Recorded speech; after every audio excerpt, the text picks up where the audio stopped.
권사님 연주를 자주 들을 수 있으니까 이런 거는 또 좋은 점도 있는 것 같습니다.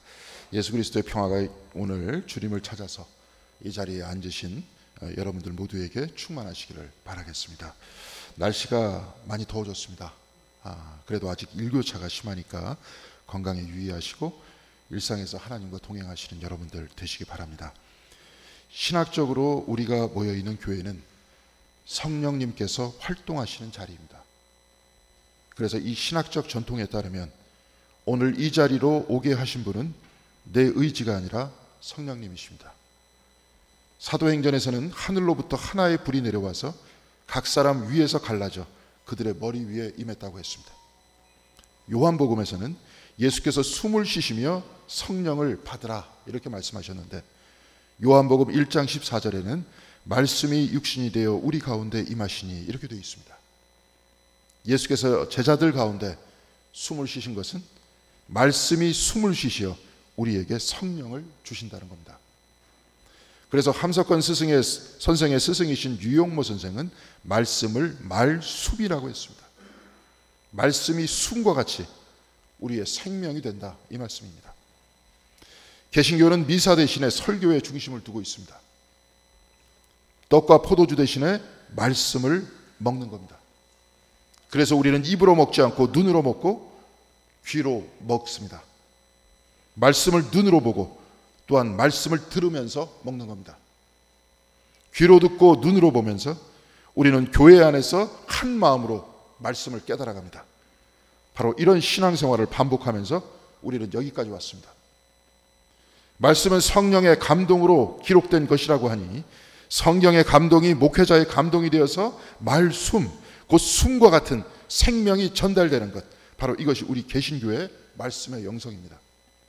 이 말씀을 받아서 그 안에서 역사하시는 성령님을 붙들고 세상 안에서 성령으로 살아가는 작은 예수가 되는 겁니다. 이번 주 우리가 읽은 복음서에서는 굉장히 다양한 주제를 가지고 우리에게 말씀을 전하고 있는데, 오늘 이 본문의 말씀 중 성령을 모독하는 죄는 용서를 받지 못한다, 이 말씀에 관해서 생각해 보면서 은혜를 나누어 보겠습니다. 오늘 우리가 읽은 마가복음 3장 20절에 예수께서 집에 들어가시니 무리가 모여서 식사할 겨를도 없이 바쁘셨다, 이렇게 말씀하고 있습니다. 그런데 예수의 친족이 예수를 붙들러 나왔다고 했는데 이는 그가 미쳤다고 생각했기 때문입니다. 이 부분만 놓고 보면 예수께서는 친족과 갈등을 일으키고 있거나 본문 말씀 그대로 이적을 행한다고 하면서 가정을 이루지 않고 집을 나가버린 그를 진짜로 미쳤다, 이렇게 생각했을 겁니다. 그런데 바로 그 다음 절 마가복음 3장 22절을 보면 예루살렘에서 내려온 서기관들은 그가 바알세불이 집혔다 하며 또 귀신의 왕을 힘입어 귀신을 쫓아낸다 하니, 이렇게 나와 있습니다. 바알세불이라고 하면서 그를 귀신의 왕이라고 했는데, 특별히 바알세불은 파리의 왕입니다. 영국의 소설가 골딩이 파리대왕이라는 소설로 1984년에 노벨 문학상을 받았는데, 여기 나와 있는 파리대왕이 바로 바알세불입니다. 핵전쟁을 피하기 위해 비행기를 타고 가다 무인도에 불시착한 소년들이 그 안에서 평화롭게 같이 살아가는 것이 아니라 이들 내부의 악이 발동해서 폭력적 존재로 일부가 바뀌어 간다는 그런 내용을 다루고 있습니다. 골딩은 이 악한 마음을 귀신의 왕인 바알세불의 마음이라고 말하고 있는 겁니다. 그러니까 예루살렘에서 내려온 서기관들은 예수가 바알세불의 힘으로 병자를 치료한다, 이렇게 말했습니다. 한마디로 서기관들은 예수를 고발하기 위해서 명분을 찾고 있었던 겁니다. 바로 이 상황에서 친족들은 예수를 미쳤다고 해서 데리고 가려 했다고 말씀을 전하고 있습니다. 미쳤다고 해서 내친 것이 아니라 미쳤다고 해서 데리고 가려고 했습니다. 그런데 예수께서는 친족들이 의도한 것과 같이 단순히 그 자리를 피해서 도망하려고 하지 않았습니다. 예수께서는 집이 분쟁하면 그 집이 설 수 없고 사탄이 자기를 거슬러 일어나 분쟁하면 설 수 없다, 이렇게 말씀하시면서 어떻게 사탄의 힘으로 사탄을 이길 수 있는가, 이렇게 말씀하셨습니다. 그러면서 예수께서는 오늘 본문 28절에서 30절까지 이렇게 말씀하십니다. 내가 진실로 너희에게 이르노니 사람의 모든 죄와 모든 모독하는 일은 사하심을 얻되 누구든지 성령을 모독하는 자는 영원히 사심을 얻지 못하고 영원한 죄가 되느니라 하시니 이는 그들이 말하기를 더러운 귀신이 들렸다 함이로라. 모든 죄는 사함을 얻지만 성령을 모독하는 죄는 사함을 얻지 못하고 영원한 죄가 된다고 말씀하셨습니다. 그러니까 이 말씀만 놓고 보면 용서받을 수 있는 죄가 따로 있고 용서받지 못할 죄가 따로 있는 겁니다. 성령을 모독하는 죄는 용서받을 수 없다면 이제 우리는 예수 십자가의 죽음을 다시 생각해야 하고 우리의 모든 죄를 용서받았다고 하는 성만찬의 제일 끝에 나오는 목회자나 사제의 선포를 고쳐야 합니다. 성만찬을 받고 여러분의 모든 죄가 용서받았음을 선언합니다. 이런 구절이 나오는데 오늘 예수의 말씀에 비추어 보면 모든 죄가 용서받는 것이 아니고 일부의 죄가 용서받았습니다. 이렇게 말해야 하지 않겠습니까? 로마서 5장 20절에 바울은 죄가 더한 곳에 은혜가 더욱 넘쳤나니라고 하면서 21절에는 죄가 사망에서 왕노릇한 것 같이 은혜도 또한 의로 말미암아 왕노릇하여 우리 주 예수 그리스도로 말미암아 영생에 이르게 하려 함이라 이렇게 말씀했습니다. 죄가 더한 곳에 은혜가 더욱 넘치고 예수 그리스도로 말미암아 영생에 이른다고 했는데 이 부분 역시 성령을 모독한 죄를 제외한 죄가 더한 곳에 은혜가 넘쳤고 성령을 모독한 죄를 범하지 않는 자들이 예수 그리스도로 말미암아 영생에 이르려 함이라 이렇게 고쳐야 하는 것 아닙니까? 그런데 로마서를 기록한 바울은 성령을 모독한 죄 이외의 죄만 저지른 사람입니까?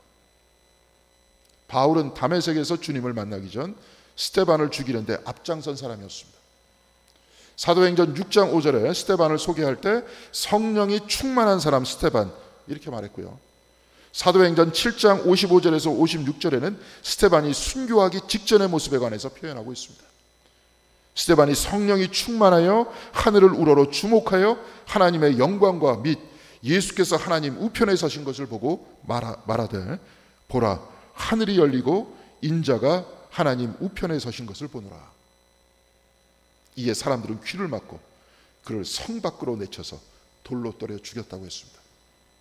사도행전 7장 58절에 의하면 증인들이 옷을 벗어 사울이라 하는 청년의 발 앞에 두니라 이렇게 되어 있습니다. 당시 옷이란 일종의 재산을 뜻하는 거였습니다.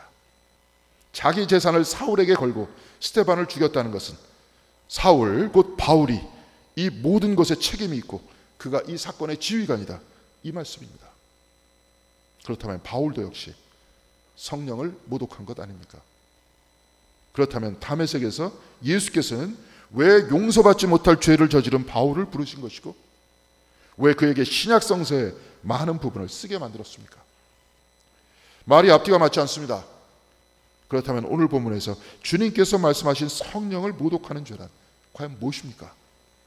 사실 저 역시도 이 부분을 읽을 때 많은 시간 개운치 못했습니다. 미국 성공의 주교이며 신학자이기도 한 존 셸비 스봉은 그의 책 마태복음에서 성령을 모독하는 것을 선한 것을 취하여 악한 것으로 혼동하게 한 것 이렇게 말하면서 사두개인들은 선을 목격했지만 그것을 악이라고 부른다. 그들은 완전히 왜곡되어 있었기 때문에 영의 일이 드러나는 것을 보고도 사탄의 일이라고 규정한다. 이렇게 말했습니다. 다시 오늘 본문의 말씀에서 살펴보면 예수께서 성령의 능력으로 치유했는데 서기관들은 예수가 귀신의 왕이라고 왕의 힘으로 치유했다고 말하면서 사람들로 하여금 예수의 선한 것을 취하여 사탄의 악한 것으로 혼동하게 만들었다는 겁니다. 그렇다면 성령을 모독하는 것이란 선한 것을 악한 것이라고 혼동하게 하는 것이겠습니까? 실제로 오늘 본문 제30절에도 그렇게 나와 있습니다. 이는 그들이 말하기를 더러운 귀신이 들렸다 함이라라. 예수께서는 성령의 능력으로 치유를 하시는데 귀신의 능력으로 치유한다 했으니 선한 것을 악한 것이라고 혼동하게 했다는 겁니다. 선한 것을 악한 것으로 혼동하게 하는 것이 성령을 모독하는 것이라면 세상의 수많은 잘못이 성령을 모독하는 것이 될 수 있습니다. 선한 사람을 악한 사람으로 모함하는 것 역시 선한 것을 악한 것이라 혼동하게 하는 것 아닙니까? 특별히 정치판에서는 어떤 방식으로든지 상대방을 헐뜯는 것이니 멀쩡한 자를 고소 고발하거나 별 일도 아닌 것을 가지고 마치 천인공노할 죄를 저질렀다고 침소 봉대하는 것을 우리는 여태까지 수없이 보았지 않습니까? 그렇다면 용서할 수 있는 죄보다 용서할 수 없는 죄가 훨씬 더 많습니다. 하나님의 용서와 예수 그리스도의 십자가의 죽음은 이렇게 보면 별 의미가 없는 것 아닙니까? 제가 이렇게 여러 가지 의문을 제기하면서 말씀드리는 이유는 성령을 모독하는 죄는 용서받지 못한다, 이 말이 교회 안에서 너무나도 자의적으로 해석됐기 때문에 그렇습니다. 성령을 모독하는 죄는 용서받지 못한다. 다시 이 말씀으로 돌아가면 해답은 간단합니다. 성령이란 하나님이십니다. 성령을 모독하는 죄란 다름 아닌 하나님께 죄를 짓는 겁니다. 레위기 안에서 율법을 어기거나 거짓말을 하거나 성물에 손을 대거나 도둑질을 하거나 이 모든 것은 죄라고 하지 않고 허물이라고 합니다. 죄란 이런 허물이 아니라 하나님께 대해서 범죄하는 겁니다. 오늘 예수의 말씀을 다시 읽어보면 허물은 용서받을 수 있어도 하나님께 죄 짓는 것은 용서받을 수 없다. 바로 이 말씀입니다. 그런데 우리는 예수께서 내 허물을 사하시기 위해 십자가를 지셨다, 이렇게 말하지 않습니다. 예수께서는 내 죄를 사하기 위해서 십자가를 지셨다, 이렇게 말하지 않습니까?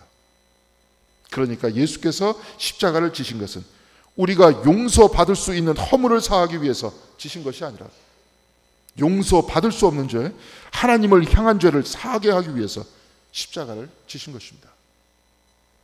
성령 하나님을 모독하는 죄가 용서받지 못한다면 성자 하나님을 십자가에 못 박아 죽인 것도 용서받을 수 없는 죄이지 않습니까? 예수께서 십자가를 지실 때 바리새인과 사두개인과 헤롯 당은 하나가 되어서 예수를 고발했고 빌라도는 예수에게 사형을 내렸습니다. 브라질의 신학자 레오나드로 보프는 그의 책 십자가의 길 정의의 길에서 이 하나님 아들을 죽인 죄에 관해서 이렇게 말하고 있습니다. 예수의 십자가는 하나님이 예수에 대해 징계를 내리신 것이 아니었다. 스스로 닫혀있어 눈이 먼 세상은 예수의 아버지 하나님을 부인했고 예수를 제거해버렸다. 예수의 처형은 인류가 저지른 가장 큰 죄다. 왜냐하면 십자가는 세상 안에서 하나님 나라를 세우시려는 하나님의 뜻을 완강히 거부한 것이기 때문이다. 가장 큰 죄를 저지른 사람들은 바리새인과 사두개인과 헤롯 당과 빌라도만이 아니었습니다. 이 처형에 동참하면서 바라바 대신 예수를 십자가에 못 박으라던 군중들도 이들과 한패였고, 알면서도 묵인했던 사람들도 한패였고, 무서워서 자리를 피했던 제자들 역시 이들과 한패였습니다. 이들 모두 하나님에 대해서 가장 큰 죄를 범했다는 것 아닙니까? 군인이니 명령을 따를 수밖에 없다고 하면서 예수를 희롱하고 채찍질하고 십자가에 못 박은 바로 그 군인들도 예수를 죽인 자들과 한패였습니다. 그런데 이 십자가의 사건은 오늘 우리에게도 지금 이 시간에도 똑같이 일어나는 일이 아닙니까? 정의와 공의가 핍박을 당하고 있는데 우리는 이에 관해서 지금도 애써 모른 체 하지 않습니까? 또한 우리는 창조주이신 성부 하나님께 죄를 짓고 있습니다. 하나님께서는 인간에게 땅을 다스리라고 맡기셨는데 우리는 이 땅을 다스리고 있습니까? 아니면 빼앗고 착취하고 있습니까? 지금 이 순간에도 우리는 공해 산업을 양산하는 기업 앞에 침묵하고 이를 지지해주는 정치인들을 우리 손으로 뽑아주지 않았습니까? 하나님께서 모두에게 주시는 곡식을 유전자 조작을 통해서 독점하면서 유전자 조작을 하는 회사들은 농부들의 호주머니에 있는 돈까지 빼앗아 가지 않습니까?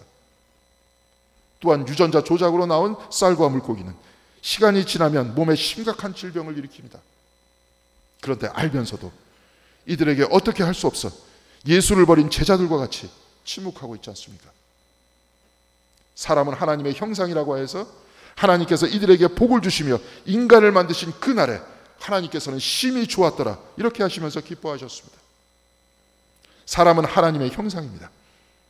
그런데 사람들은 자신이 하나님의 형상을 잊고 서로가 서로를 죽이고 파괴하고 있지 않습니까? 사람이 사람을 죽이는 기사는 거의 매일 신문지상에 오르내리고 있습니다. 지금도 이 땅 그 어느 곳에서는 전쟁이 일어나고 있습니다. 아프리카에서는 10살도 안 된 아이들이 전쟁에 동원되고 있습니다. 저번 달에는 이스라엘이 미사일을 쏴서 파괴한 아파트에 그 안에 하마스 당원들을 죽이려고 했다고 하는 것이지만 그런데 그 아파트 안에 아무것도 모르는 민간인과 아이들도 있지 않았습니까? 이 모두 하나님의 형상 되신 인간을 축복하고 심히 기뻐하신 하나님을 모독하고 있는 거 아닙니까?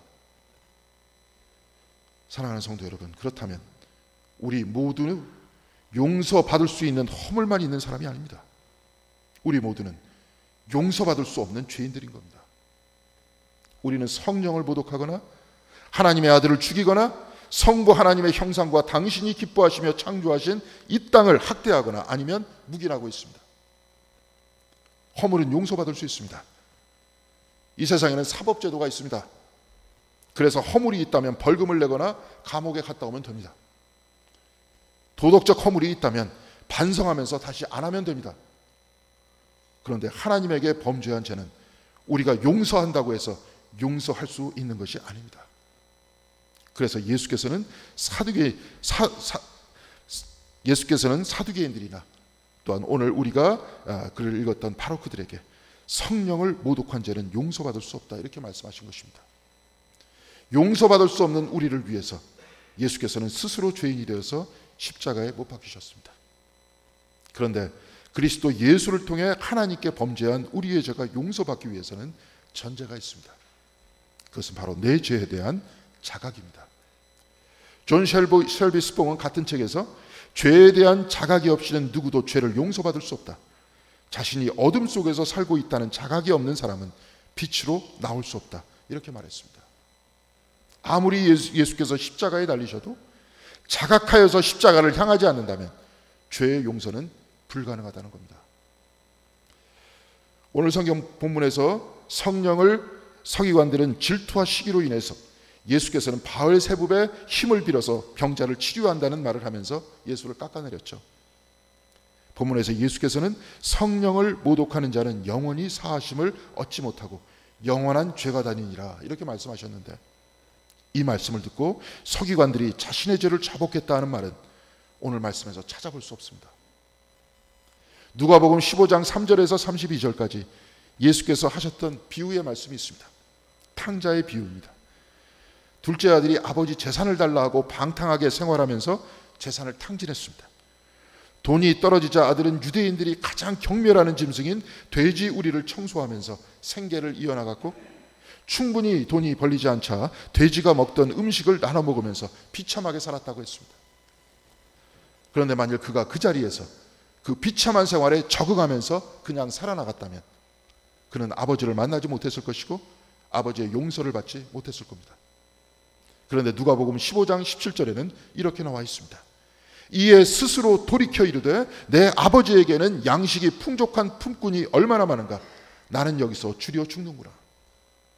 그가 스스로 돌이켰다고 했습니다.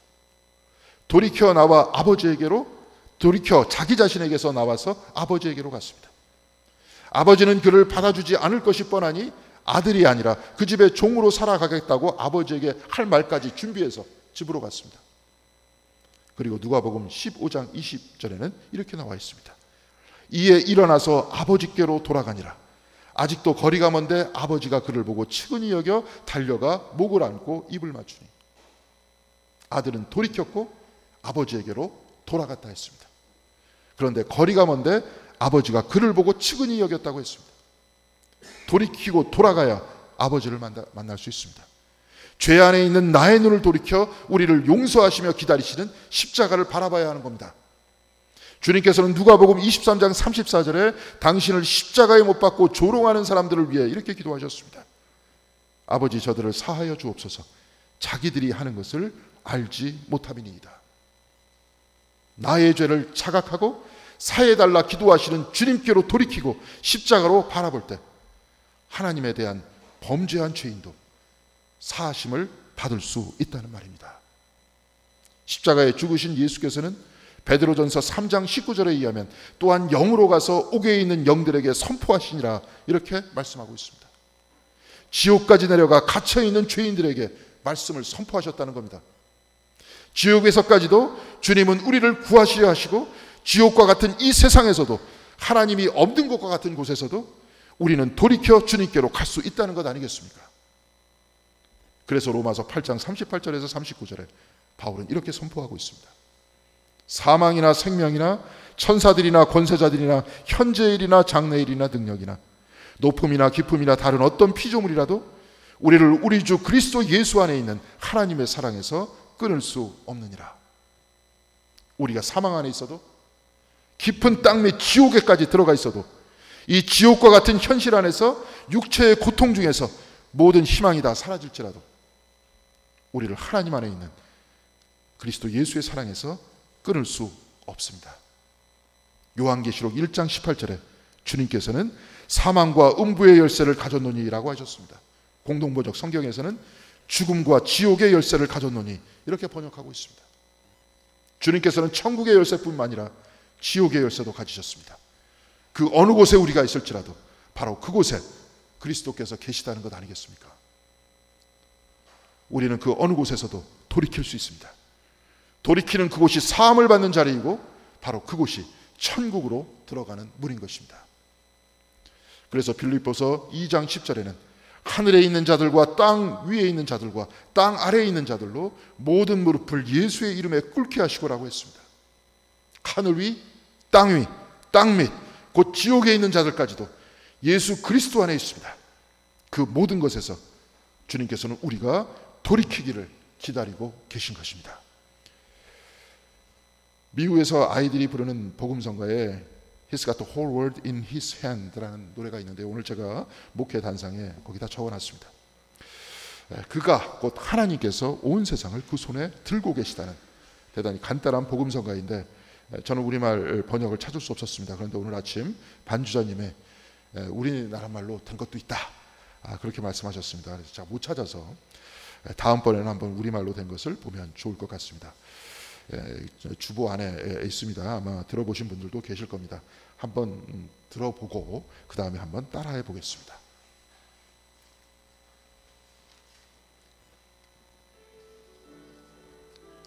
저 후렴을 먼저 부르고 1절 부르고 다시 후렴 부르고 2절 부르고 다시 후렴 부르고 이제 그렇게 하는 겁니다. 여기서도 같이 틀어보고 우리 반주자님이 반주하시고 같이 불러보도록 하겠습니다.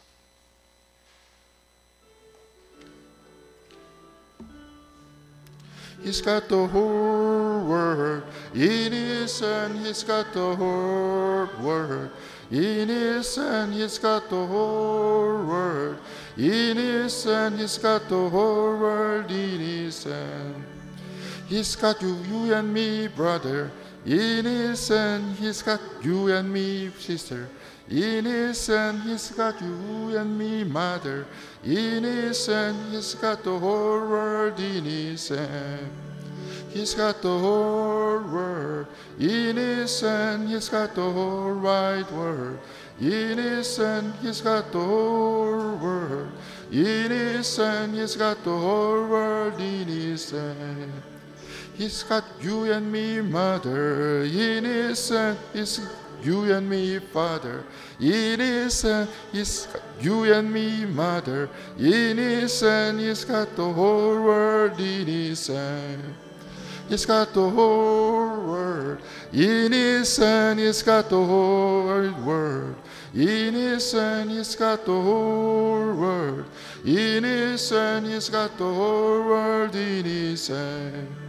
He's got the little tiny babies in his hand. He's got the little tiny babies in his hand. He's got the little tiny babies in his hand. He's got the whole world in his hand. He's got the whole world in his hand. He's got the whole wide world in his hand. He's got the whole world in his hand. He's got the whole world in his hand. 예, 수고하셨습니다. 그 노래가 반복적이라 중독성이 있습니다. 저도 이렇게 설교를 준비하다가 이 노래를 듣고 계속 이제 흥얼거리면서 다녔던 그 기억이 있습니다. 아마 꽤 긴 시간 여러분들 입과 마음에 머물 것입니다. 이 세상 모두는 하나님의 손 안에 있습니다. 그리스도의 용서의 손 안에 있습니다. 아버지가 아들을 기다리시듯 우리를 기다리시는 하나님의 사랑 안에 있습니다. 이를 믿고 내 죄 안에 사는 나를 자각하고 하나님께로 돌이킬 때 하나님께서는 탕자의 아버지처럼 우리를 받아주실 것입니다. 바로 그곳에 천국의 문이 열립니다. 사랑하는 성도 여러분, 하늘 위에 땅 위에 땅 아래 모두를 하나로 만드신 주님, He's got the whole world in his hands. 온 세상을 그 손 안에 올려놓고 계신 하나님의 크신 사랑의 안기시여서 지금 이 자리로부터 천국에 거하시는 여러분들 한 분 한 분이 다 되시기를 주님의 이름으로 간절히 기원드리겠습니다. 기도하시겠습니다. 하나님께 범죄한 우리를, 그러나 우리를 위해서 십자가를 지시고 또한 우리를 용서하신 주님, 우리로 하여금 끊임없이 주님께로 돌이킬 수 있도록 인도하여 주시옵시고, 우리의 죄악과 때로는 죄악에서 만드는 상처 속에서 아픔을 가지고 살아나가는 그 어둠에서 벗어나 반겨주시는 그리스도를 향해서 우리의 머리를 돌리고 그곳에서 천국으로 들어갈 수 있는 저희들의 삶이 될 수 있도록 주께서 인도하여 주시옵소서. 주님께서 온 세상을 감싸고 계시고 품고 계시니 이를 믿고 당당히 살아갈 수 있는 저희들 될 수 있도록 붙들어 주시옵시고, 이 세상에서 경쟁과 싸움과 또한 오로지 승리 가운데 살아가는 우리의 과거의 삶에서 나와 하나님 안에서 살아갈 수 있는 저희들 될 수 있도록 인도하여 주시옵소서. 이 모든 말씀 우리 주 예수 그리스도 이름으로 기도드렸습니다. 아멘.